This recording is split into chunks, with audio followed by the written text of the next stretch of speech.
Single dad danced with his daughter in a parking lot. The woman filming was a music executive.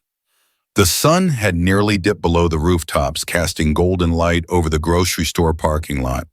Jared finished loading a few brown bags into the back of his faded sedan engine, coughing brakes, sighing but still running. Beside him, Lily, his 7-year-old daughter with endless curls and curious eyes, tugged at his sleeve. "Daddy," she whispered, the songs playing. The radio from a nearby car echoed across the lot.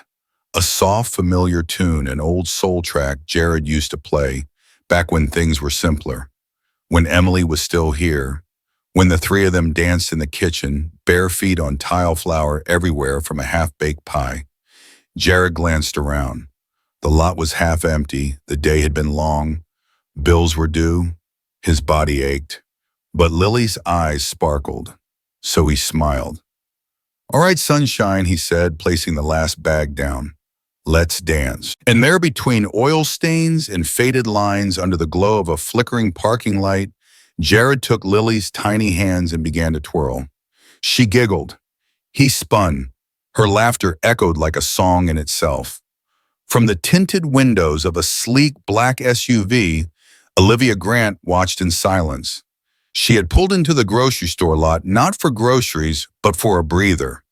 A 10-minute escape from back-to-back meetings and the endless pressure of her role as a head of A&R at Evercrest Records, one of the biggest music labels on the West Coast. The kind of job others envied, but lately it felt more like a bus lined with platinum records and false praise. She had been on a call, another unsigned artist begging for a chance, another assistant patching her through to another investor. But she'd tuned out halfway through when she saw them. A man, maybe mid-30s, in worn jeans and a threadbare hoodie, dancing with a little girl in the middle of the parking lot. Not dancing exactly. Stumbling, really. Offbeat. Clumsy, but utterly sincere. The girl twirled with the confidence of a child who'd never been told to be self-conscious. And the man her father, Olivia guessed, laughed the kind of laugh you don't fake. Deep, belly full, and light at the edges, like it came from somewhere he'd forgotten he still had. Olivia froze. There was something sacred in the way they moved, as if the world around them had paused, the beeping carts, the honking horns, the gray static of adulthood. It all faded behind their tiny island of joy, framed by grocery carts and fast food wrappers fluttering across the lot.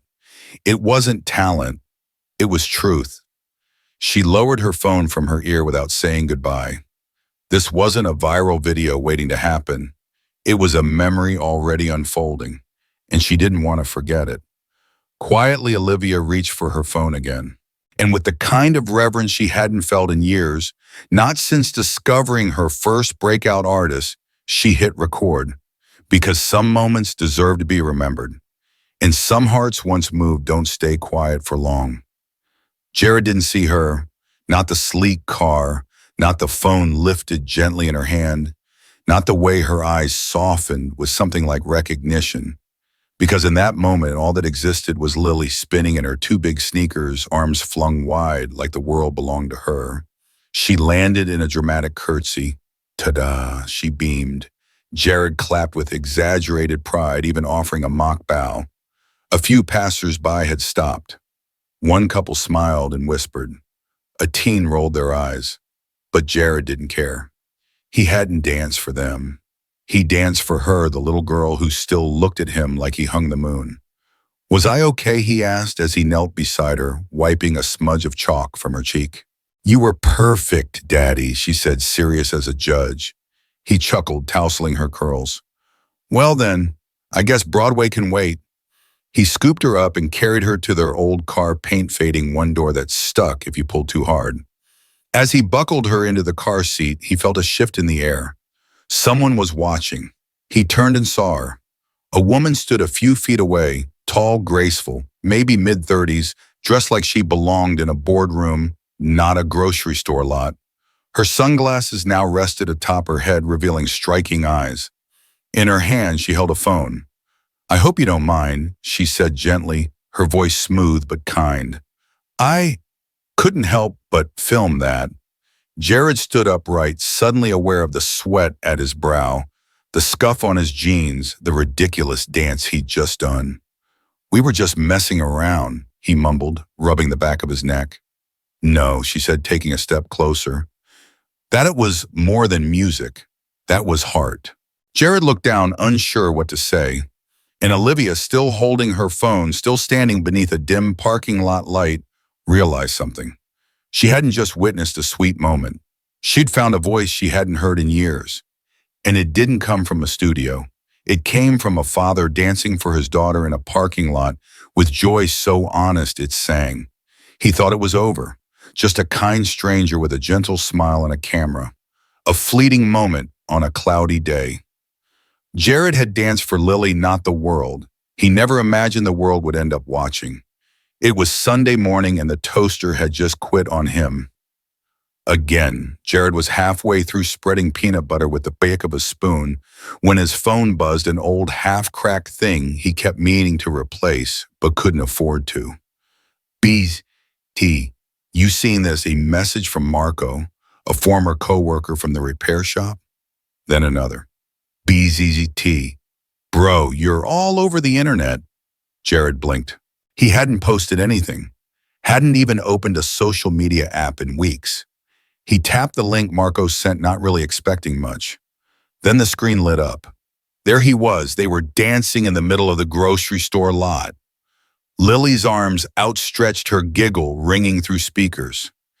Jared's ridiculous attempt to twirl their shadows spinning under the faint golden wash of a parking lot light. And the title above it all, "SingleDad Dances with Daughter in Grocery Parking Lot, Our Hearts Can't Take It." Over 2.4 million views.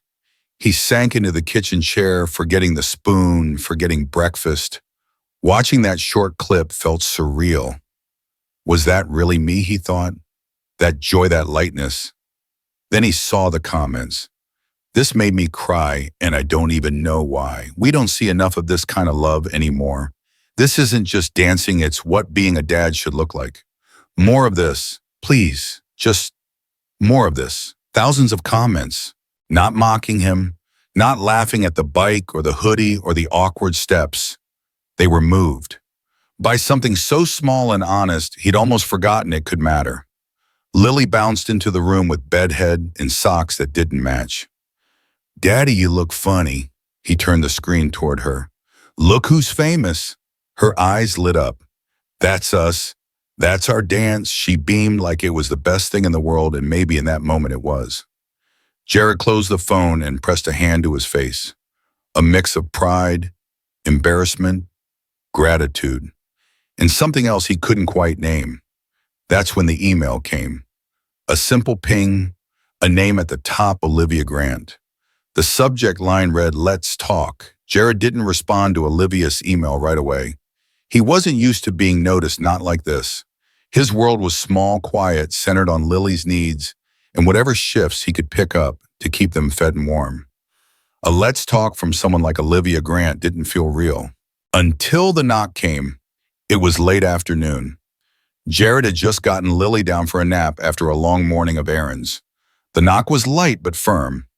He opened the door to see the same woman from the parking lot, this time without the sunglasses. She looked less polished, more human. Still elegant, but approachable. She smiled softly. "I figured email might feel too formal," she said. Jared hesitated, one hand still on the doorframe. "You tracked down my address?" I asked the store manager. "Offered to donate to their food bank," she said. "Don't worry, I'm not here to sell anything. I just wanted to ask you something. In person." He raised an eyebrow. "I run a record label," Olivia said, stepping back slightly so she didn't overwhelm. "And I'm building a new division. One about authenticity, about moments people don't fake. I think you..." And Lily captured something rare. Jared shook his head, almost laughing. "We're not performers," she nodded. "Exactly. That's what makes it real." The kitchen smelled faintly of cinnamon toast and something burned. Jared had tried to make a new recipe for Lily that morning, turned oat pancakes. The result: a slightly charred mystery on a chipped plate in the sink. Now the room was quiet except for the faint hum of the old refrigerator and the soft clink of two mismatched mugs on the table. Olivia sat across from him, her polished presence somehow not out of place in the humble kitchen. She had rolled up the sleeves of her crisp blouse and cradled her coffee like someone who wasn't in a rush. "I'm building something different," she said gently. "Not a reality show, not a PR stunt. Just a small docu-series, real people, real life. Moments that remind us what actually matters." Jared watched the steam rise from his mug. He didn't interrupt. "I've seen thousands of auditions," Olivia continued. "People with perfect teeth and stage lights in their eyes. But what you and your daughter did that wasn't staged, that was love. And the world responded to it. They needed it." He finally looked up. "You want to film us? I want to tell your story," she corrected. "But only if you want to share it." He hesitated, long enough for her to read it. "This isn't charity, Jared," she added, as if sensing his concern. "I'm not here to put a spotlight on you just to feel good about it. I'm here because your moment reminded me why I got into music in the first place. Why stories matter." He nodded slowly. "I appreciate that. I do." But his voice was heavy, like someone balancing too many weights at once. Still, he continued, "I don't think we're the story you're looking for. Lily's just a kid. She doesn't understand what it means to be seen by millions of people. And me," he shrugged, "I fix things. I dance badly in parking lots. I'm not a brand." Olivia didn't try to argue. She just sipped her coffee and nodded. "Okay. You're not disappointed?" he asked. "I respect boundaries," she said simply. "More than ever." A pause, then she added, "But if you ever change your mind, the door's still open. And not just for the docu-series. I meant what I said. I want to help. However I can." He looked at her, really looked at her for the first time. She wasn't performing. There was no angle, no pitch, just a woman who saw something honest in a man and his daughter and wanted to preserve it, not exploit it. "Why?" he asked softly. Her eyes met his, steady and unflinching. "Because not everything has to be earned in blood and burnout," she said. "Some things are just right, and some people shouldn't have to struggle alone to deserve a little light." For a moment, Jared didn't know what to say. He had spent so long being unseen or worse pitied that being offered help without a price tag felt foreign, almost suspicious. But Olivia just finished her coffee and stood brushing a few crumbs from her jeans. "I'll leave you with it," she said. "No pressure." He walked her to the door, and as she stepped out into the sunlight, she turned back and smiled. "You're not just fixing things, Jared. You're building something. That matters." And then she was gone. The door clicked shut behind her, and the kitchen was quiet again. But something in Jared's chest, something buried under years of fatigue and quiet resilience, had started to stir. It was a gray morning, the kind where clouds pressed low like the sky itself was holding its breath. Jared had just returned from the community center, his jacket damp from mist, his hands rough from tightening bolts in the cold. As he stepped onto the porch, he paused. There it was, a small, neatly wrapped brown paper package sitting beside the doormat. No address, no postage, just his name, Jared, written in clean, slanted handwriting. Inside, he found a pair of shoes, not flashy, not designer, just a pair of sturdy, well-made sneakers, the kind that could carry a little girl through playgrounds in puddles without complaint. Beneath them, a bundle of colorful markers and a stack of thick sketch paper. And tucked between the paper and the laces, a note handwritten, no logo, no business card, no pressure, no cameras, just a thank you for the joy you gave a tired world. Olivia Jared sat down slowly on the edge of the couch, the note in one hand, the shoes in the other. The silence of the house wrapped around him like a warm quilt. Lily was in her room, probably drawing something with crayons worn down to their paper sleeves. He read the note again and again. It wasn't a sponsorship. It wasn't charity. It was something else. A moment of quiet recognition. Not because he had asked for help, but because someone had seen a moment of beauty in his life and answered it with kindness. He felt something tighten in his chest. Not sadness, not quite joy, just the ache of being seen without having to shout. He folded the note carefully and slid it into the drawer where he kept Lily's old hospital bracelets, her first drawing of the two of them, and the photo of her mother from years ago, a drawer of fragile things he didn't want to lose. Later, when Lily came bounding out of her room, he handed her the markers. "Where did these come from?" she asked, eyes wide with delight. He smiled, brushing a strand of hair behind her ear. "A kind lady who liked our dance." She beamed, already peeling the plastic off. "Can I draw her a picture?" "Of course," he said softly. "I think she'd love that." As she sprawled out on the living room rug, drawing sunshine and stars with new colors. Jared leaned back on the couch and watched her, grateful, humbled, and just a little changed.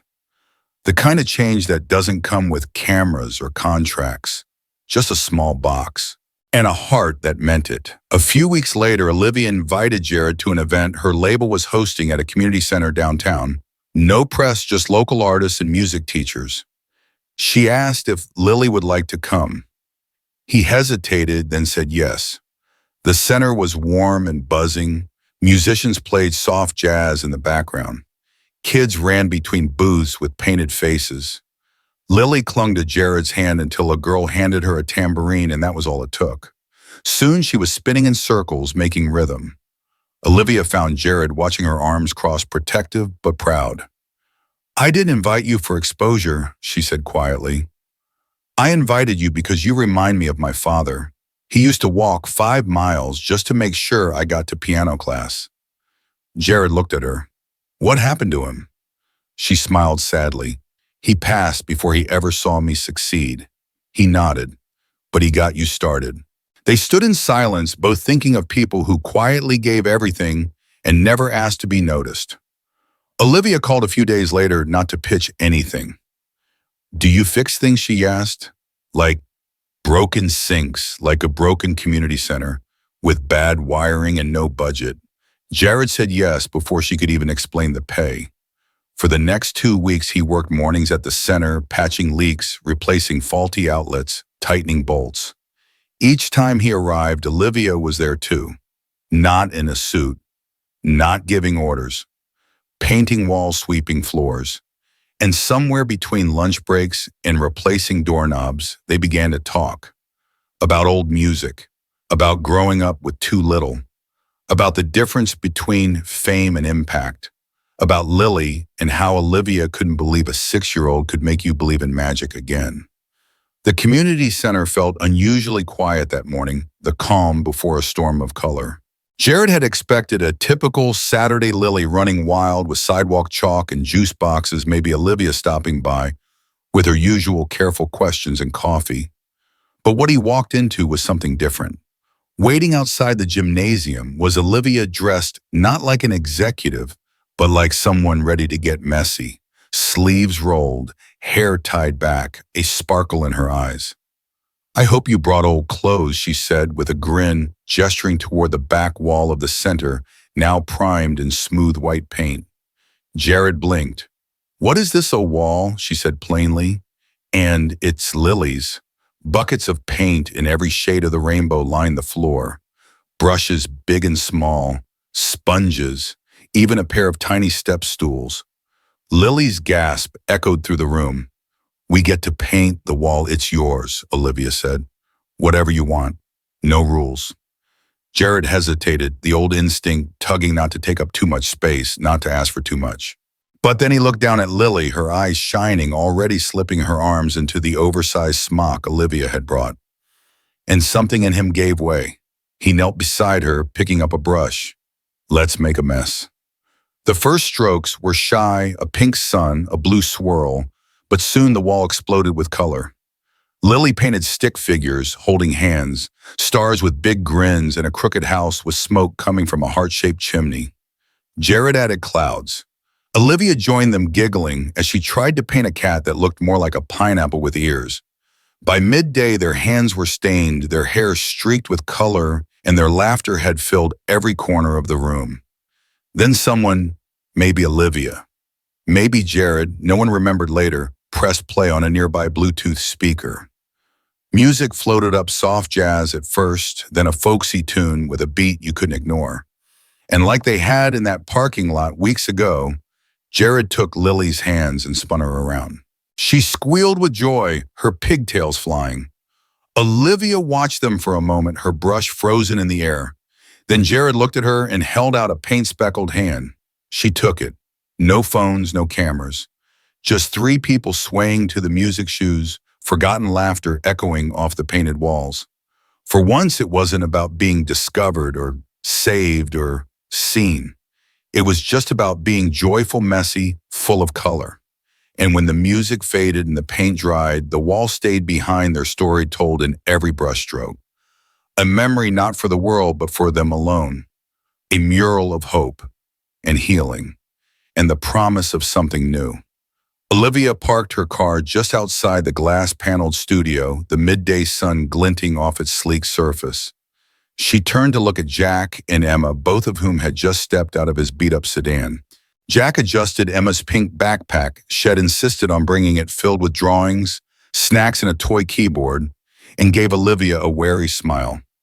"This place looks expensive," Jack murmured. "It's quieter on Sundays," Olivia replied breezily. "Most of the artists are off. I thought Emma might like seeing some real instruments." Emma's eyes were already wide with wonder. "Are there drums?" Olivia grinned. "You'll see." Inside the studio was a blend of polished wood velvet panels and cables coiled like sleeping snakes. Emma rushed from room to room, stopping to peer through the soundproof glass of the recording booth.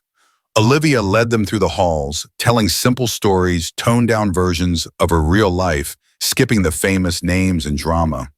In one of the smaller rooms, Emma climbed onto a stool beside an upright piano and ran her fingers across the keys. The sound echoed soft and sweet. "This one doesn't beep like mine," she said. Jack chuckled. "That's because yours runs on AA batteries." Emma kept playing. Olivia turned to Jack. "You used to play..." He looked surprised. "What?" Your hands moved like they knew something. Jack shrugged. "A little. Years ago. I'd hum along while she was still in the crib. That's kind of how we got through." Olivia walked over to a nearby mic stand, which tilted slightly. "It's loose," she muttered. Jack instinctively stepped forward, took it in his hands, and adjusted the clamp at the base. He hummed absently as he worked a soft, lilting tune. Nothing polished but rich, grounded. Olivia didn't move. Across the glass, one of the studio's in-house producers had been watching from the hall. He raised his eyebrows at Olivia through the window. She gave the tiniest nod. Jack hadn't noticed. When he finally looked up, Olivia smiled gently. "Thanks," she said. "You've got good instincts." Jack chuckled, brushing off his hands. "I fix things. That's all." Olivia looked back at him this time, not as a label executive, not even as someone with a plan, but as someone who genuinely saw him. "Maybe. Or maybe you just know how to make something sound like home." Jack tilted his head, unsure what she meant. Emma interrupted, holding up a tambourine. "Can we stay a little longer?" Jack looked at her and then at Olivia. Her gaze was soft, inviting. "Sure," he said, his voice quiet, "a little longer." But Olivia knew. A little longer today might change everything tomorrow. The apartment was quiet, the kind of quiet that sinks into your bones after a long day, not heavy, not set, just still. Emma had fallen asleep on the couch halfway through their popcorn and pajamas movie night. Jack had carried her gently to bed, tucked her in, and kissed her forehead. Now he sat on the edge of his own bed. The room was dim lit only by the orange glow of the hallway light and the soft hum of the city beyond the window. His old guitar leaned in the corner case, long gone, the wood dulled with time. He hadn't touched it in years, not since before Emma, not since the hospital. But tonight something stirred. Jack stood, crossed the room, and lifted it into his arms. The strings were still intact, though out of tune. His fingers fumbled for a few minutes of muscle memory, coming back slower than he remembered. Then, soft, hesitant, he began to play. It wasn't a song he had heard on the radio or one from a book. It was his, something he wrote on the night before their wedding. His wife had called it a love letter you can hear. He hadn't been able to play it since she died. Until now. The melody floated gently through the room, raw, uneven, beautiful. Halfway through, he heard a quiet shuffle. Emma stood at the doorway, rubbing her eyes with the sleeve of her pajama top. Her hair was a mess of sleepy curls. "Is that Mama's song?" she asked, voice small. Jack nodded. Emma patted over and climbed into his lap without a word. She placed her hand gently over his on the strings. "Sing it for her," she whispered. Jack closed his eyes, and this time he did. The words didn't come like a performance. They came like a prayer, a whisper to the past, a promise to the present. He didn't know Olivia had asked Emma earlier that day if she could record him sometime, just a little, just for me.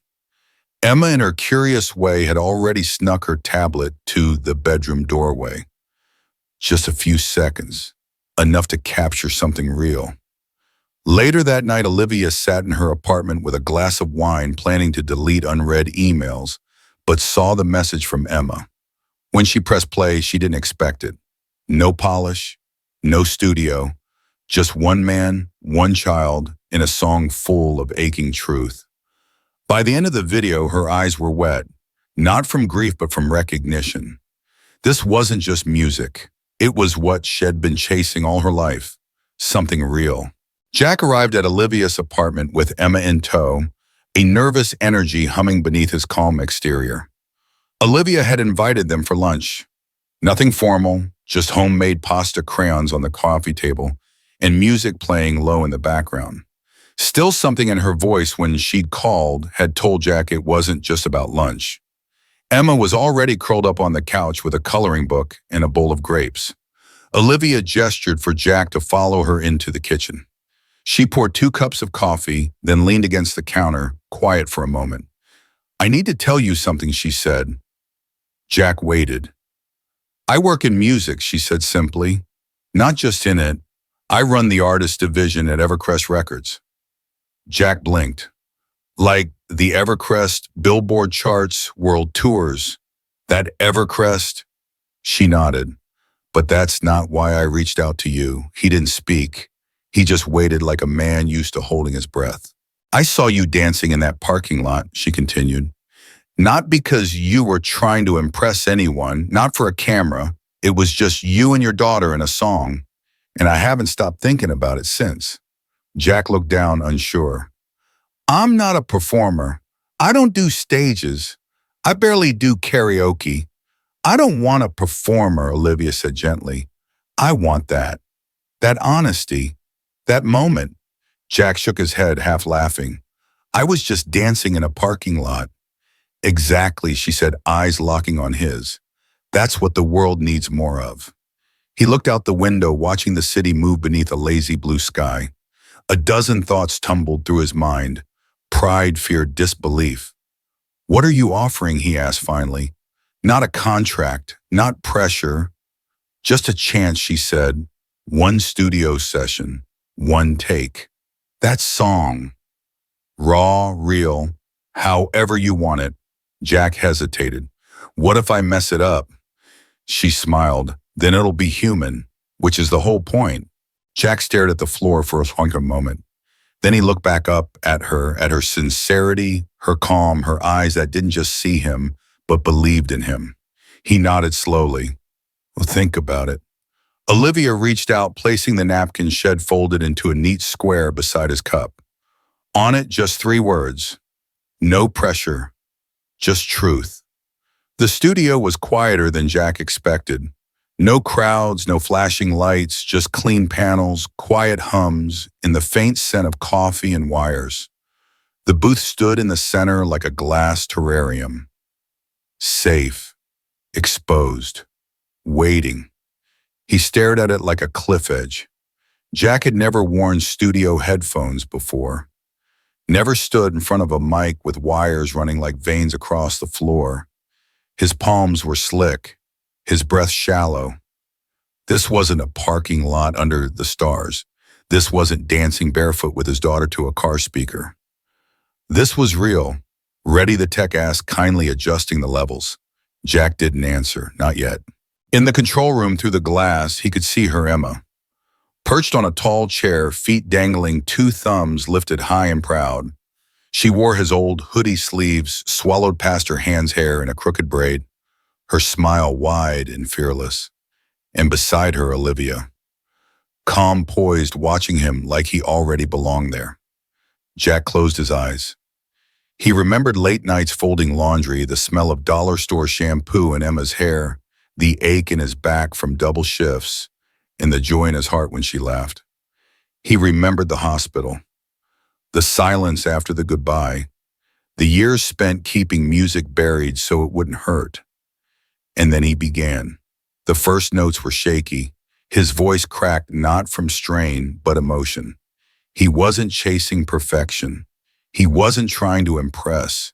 He was remembering, loving, grieving, living. The words found him like an old friend. The melody wove through every scar and stitch of his life. No instruments behind him, no auto-tune. Just truth. Olivia didn't take notes. She didn't need to. Emma leaned closer to the glass, swaying with the beat only she and her father shared.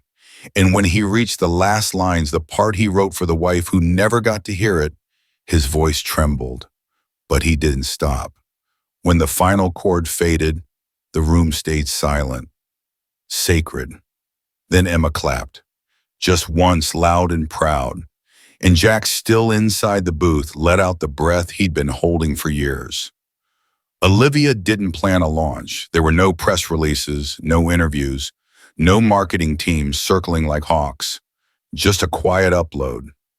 One video, titled only for her one-take length, 3 minutes 46 seconds. No auto-tune, no glossy edits, no effects. Just Jack's voice, raw and uncertain. Just a studio mic, a pane of glass, and the faint outline of a little girl swaying in the background. At first, it sat quietly on the Evercrest page like a stone in still water. But then came the ripples. A music blogger reposted it. A teacher played it during writing hour. A teen stitched it into a video about their late mother. And a father commented, "I haven't sung in 10 years. I'm starting again tomorrow." By midnight, it had over 100,000 views. By morning, 1 million. And Jack was in his apartment fixing Emma's wobbly bookshelf when his phone buzzed again and again and again. "Dad, Emma, call it." From the couch, "You're everywhere." He looked over her shoulder, heart thudding. The screen showed his own face mid-song, eyes closed, heart open on pages he never followed and comments he couldn't keep up with. I didn't mean for this," he murmured. His breath caught. All the old instincts fired to shrink, to retreat, to apologize. But Emma stood up, climbed into his lap, and rested her forehead gently against his. "You were just being you, Daddy," she whispered. "That's the best part." Jack's throat tightened. She didn't say it for the camera or the world, just for him. The next day, Olivia came by with hot bagels and tear-stained cheeks. "It's not about the voice," she said, voice soft. "It's about the heart. You gave people permission to feel." Jack looked down at his calloused hands, at the worn grooves of a life shaped by work, sacrifice, and quiet dreams. He hadn't gone searching for anyone. He'd just shown up. And somehow that was enough. Maybe even more than enough. The envelope was heavy, thick, with gold trim and an embossed seal that looked far too serious for someone like Jack. It had arrived that morning, hand-delivered to the KF, with his name written in elegant script. Jack had stared at it for a long time before opening it. An invitation to perform at Evercrest's annual charity gala. Black tie, grand ballroom, hundreds of guests, industry heads, press, spotlights. Nothing like a parking lot with a daughter and a worn guitar. He placed the invitation on the counter like it might catch fire. Behind him, Emma stirred cocoa with a plastic spoon, the marshmallows sticking to her knuckles. "Daddy, what's that?" He hesitated. "Something fancy." She squinted at the gold seal. "Is it from Miss Olivia?" Jack nodded slowly. "Is it about singing?" Another nod. She put down her cup, her eyes wide. Are you gonna go? I don't know, Em. Why not? He searched for words but came up empty. He'd played under streetlights, at birthday parties in parks and rec centers. Never a ballroom. Never for people who wore cufflinks and had chauffeurs waiting outside. He wasn't that kind of music. Emma frowned. But you always say music is for sharing. You said it's like giving someone a piece of your heart. He smiled faintly. I did say that, didn't I? And she nodded, curly hair bouncing. Then let's go. But only if I can come too. Jack raised an eyebrow. You want to be on stage with me? Emma grinned. I can dance again, like we did in the parking lot. But this time we can wear shoes. He laughed, tension easing from his shoulders. Later that night he called Olivia. She picked up on the first ring. I got the invitation, he said. I hoped you would, she replied. He hesitated, thumb tracing the edge of the envelope. I don't know if I belong there. There was a pause. Then softly, I think you're exactly what that room needs. Jack looked over at Emma now, asleep on the couch, her small chest rising and falling under her favorite blanket. It'll come, he said, but only if she's part of it. Both of you, Olivia answered gently, are the reason we're doing this in the first place. He hung up and stared at the ceiling, heart thudding quietly. It wasn't the stage he asked for, but maybe, just maybe, it was the one he'd been walking toward all along. The rehearsal space smelled like lavender-scented polish and expensive wood. Every inch gleamed floor to ceiling. Jack hesitated just inside the doorway, guitar case in hand, his boots leaving faint prints on the lacquered floor. He was already out of place. A violinist tuned in the corner, her fingers graceful, fast. A pianist tapped keys with the kind of precision Jack had only seen on TV. The bassist wore a scarf Jack was pretty sure cost more than his rent. Someone handed him a warm bottle of spring water. Another person asked about his wardrobe fittings. He blinked. I've got jeans and a decent flannel. That count? A polite laugh followed by a nod that didn't quite meet his eyes. Emma had been swept away to meet the choreographer. She was giddy, her sneakers squeaking joyfully across the floor. But Jack stood still, out of rhythm, like a vinyl spinning on the wrong speed. He was about to step back out the door when he heard Olivia's voice behind him. You okay? Jack turned. She looked different today. Not in the way she dressed, she always looked put together, but in how she stood. Less like a gatekeeper, more like someone who had just remembered how to breathe.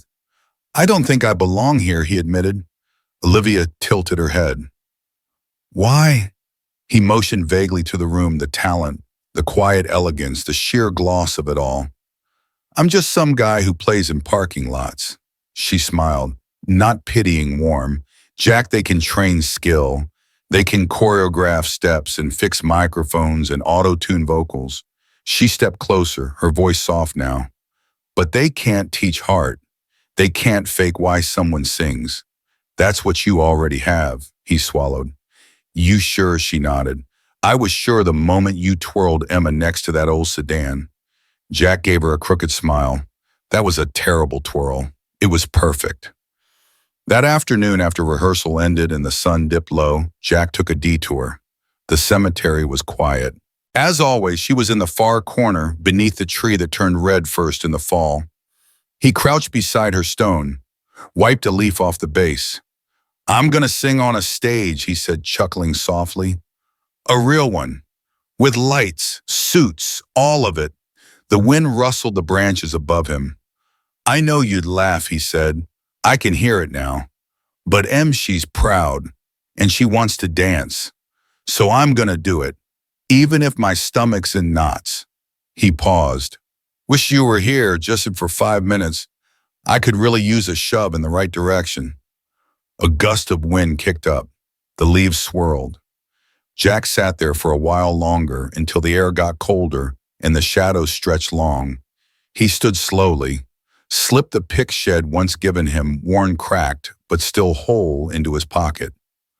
Back at the house, Emma was asleep with her shoes still on. Olivia's text blinked on his phone. You did fine today. Tomorrow we rehearse the real thing. Jack smiled, thumb hovering over the keyboard. Let's do it. He hit send, then looked over at Emma. Let's do it, he repeated more to himself. The ghost didn't leave. But somehow they'd started cheering instead of holding him back. The ballroom shimmered. Crystal chandeliers floated overhead like starlight caught in glass. Waiters in black ties moved like choreography. Velvet-lined chairs filled with the city's finest investors, artists, executives, strangers dressed in designer confidence. And in the center of it all, a modest wooden stool sat under a single spotlight. Jack stood beside it, guitar in hand. His suit didn't quite fit, borrowed a little tight at the shoulders, but Emma had picked the tie. It matches your eyes, Shed said, and that was enough to make him wear it, even if it choked a little at the neck. From the wings, Olivia watched posture straight, but hand pressed softly to her heart. The MC finished his introduction, and suddenly the room belonged to Jack. He stepped forward. The light caught in his hair. The silence was vast. Even silverware paused midair. He sat on the stool, adjusted the mic, cleared his throat. This one, he said quietly, is for anyone who's ever held something broken and tried to make it whole again. A few guests tilted their heads. Jack's fingers found the chords. Gentle, honest. The song began soft, a hum of memories, about late-night lullabies sung off-key, of tiny shoes lined at the door, of sitting in silence when there's nothing left to say, but you still stay. Then it grew. Verses about scraped knees and birthdays missed because of double shifts, about laughter in between bills, about love poured into peanut butter sandwiches and dance parties in parking lots. Emma's voice joined his on the second chorus, recorded a soft echo from earlier that week. Her sweet, untrained notes wove around his like sunlight through branches. And when the final verse came, the one he hadn't shared with anyone yet, the room held its breath. She asked me once if heroes fly. I told her no. They ride old bikes with rusted frames and steady hands and hearts that hold like rubber bands. She smiled and said, then you're mine. Silence. Long, thick, sacred silence. A sniffle, a choked breath, and then like a wave breaking applause. Not the polite kind, not the industry kind. The real kind.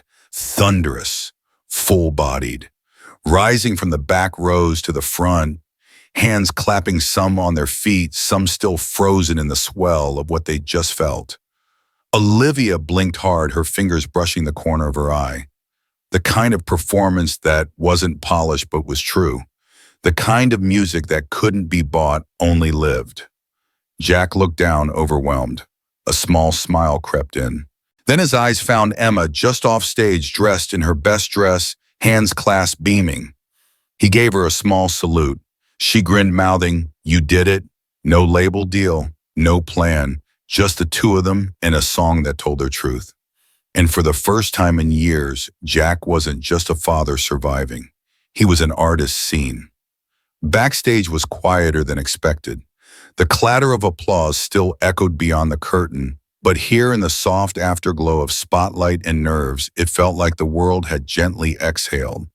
Crew members passed with quiet smiles. Someone handed Jack a water bottle and clapped him on the back. Emma was in a corner, giddy with a cookie the size of her face. Jack sat on a folding chair, elbows on his knees, guitar resting beside him like a worn friend.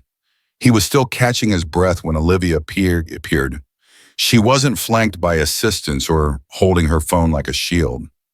Just her hair loose expression, open steps slower than usual. As if she'd been rehearsing the words she now carried in her chest, Jack stood instinctively. You came back, he said, almost surprised. She smiled. You didn't think I would? He hesitated. I wasn't sure if that was just part of the gig, making sure the performer didn't run off stage. She laughed softly, then paused. Her eyes studying him in that way she always did when it mattered. What began as the job she started, voice quieter now, was never just a job. Jack looked down, nervous fingers brushing the neck of his guitar. I thought I was just another project, a story to manage, a song to polish. "You're more than a song," she said. "You reminded me what music is supposed to feel like, what love is supposed to feel like." The words hung between them, not loud, but full, heavy with meaning. Jack's eyes met hers, honest, hopeful. So this wasn't just business. She shook her head, stepping closer. Not for a long time. The space between them disappeared slowly. No grand declarations, no fireworks, just the quiet understanding of two people who'd both carried too much alone for too long and had finally found someone who saw them, not just what they did. He reached for her hand. She let him. Emma peeked around the corner, just then cookie crumbs on her cheeks, and giggled before ducking back out. Olivia smiled. "Looks like we're being watched." Jack nodded, "By the best critic I've got." They stood there in the backstage, glow hands intertwined, the noise of the world muffled by something gentler.